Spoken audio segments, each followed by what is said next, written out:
Hello, greetings po sa ating mga followers sa Facebook, no, sa ating business page at of course sa ating mga subscribers din po natin, mga viewers po natin sa ating channel po sa Batas Pinoy ng YouTube. Thank you very much, no, sa hanggang ngayon ay kayo ay nagpapatuloy na nagsusuporta, nagtangkilik sa ating mga videos. Kung hindi po sa inyong suporta, ipalagay ko ay wala na po tayo sa ating social media at because of your support, no, nagkakaroon po tayo ng encouragement na pagpatuloy po ang ating advokasya. Kasi sabi nga natin lagi ay lamang na ang may alam sa batas. So kung hindi pa kayo napag-follow, could you please click po yung ating, ipakipollow lang po ninyo tayo sa Facebook at sa ating pong sa YouTube.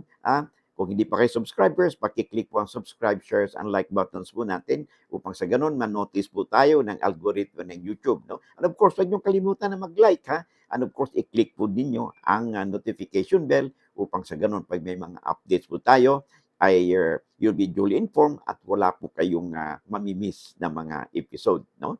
Sabi nga natin lagi, tandaan natin, lamang na ang may alam sa batas. Alright? So, bibigyan po natin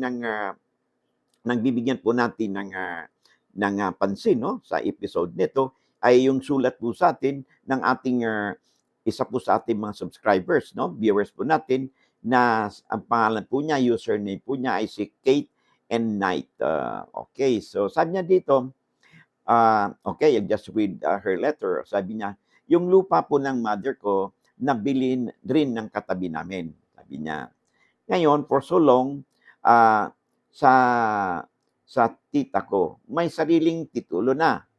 Kaya din na nila pinasukatan. Pero nung nagpasukat sila, sumubra po pala. Sabi niya dito, ha, nakali sila, akala nila ay nagkamali sila, I would say, nagkamali po sila ng akala nila, yung buyer at seller. Ngayon lang nalaman na sumobra. Okay.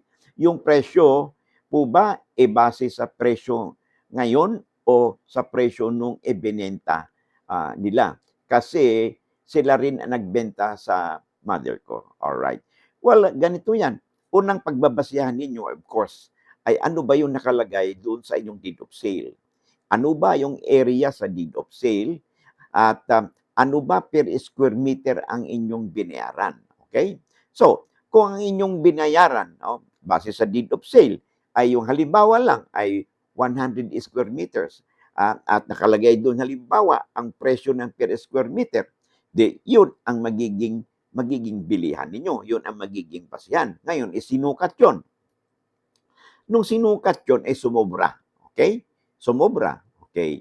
Pag sumobra ang sukat, okay? So, ano mangyayari dyan? Ibig sabihin, ay hindi kasama sa bilihan yung sumobra.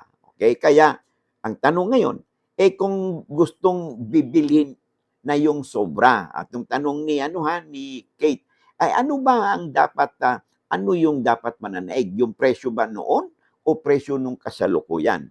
Ang pananaw po natin yan, syempre, dahil sabi nga natin kanina, ang premise po natin ay kung ano yung nakalagay sa deed of sale at kung ano yung nakalagay na area per square meter, ay yun talaga yung magiging basihan. Pero in this case, no, yung sobra hindi naman kasama doon sa bilihan. Okay? So, ngayon, bibilhin na uli yung sobra. No? Ano ba ang maging basihan na presyo? Yung noong ba nagkaroon ng bilihan o itong sa kasulukuyan? Okay? Ang sabi nga natin, dahil hindi naman kasama yung sumobra sa bilihan base doon sa deed of sale, ibig sabihin, kung sakali mang bibilin uli yung sobra, ay siyempre, ang mananaig ngayon dyan ay yung kasalukuyang presyo. Okay? Ngayon, ibang usapan yun kung halimbawa ay nagkulang yung area doon sa base doon sa deed of sale. Okay? Ang usapan nila, 100 square meters at 2,000 per square meters halimbawa. Nung pinasukat, kulang. Okay? Aba, kulang halimbawa ng 20 square meters. Aba, obligado ngayon yung seller na ibalik niyang 20 square meters. Okay? Magbabayad pa ba si buyer? Aba, hindi na. Kasi ang bilihan nila ay 100 square meters. Pero ang ang nakalagay lang nung maisukat, ang na-deliver lang ay 80 square meters. Kaya may obligasyon pa rin si seller na ibalik, no? Na wala nang kailangan pang bayaran, additional na bayad si buyer. Okay? Kasi nagkaroon na sila ng perfected sales of contract at the time na nagkaroon sila ng bilihan. Okay? So I hope nasagot po natin ng maayos, no? Ang katanungan sa atin ni Kate Knight. Okay? Maraming salamat and I hope to see you again in the next video po natin. Bye-bye.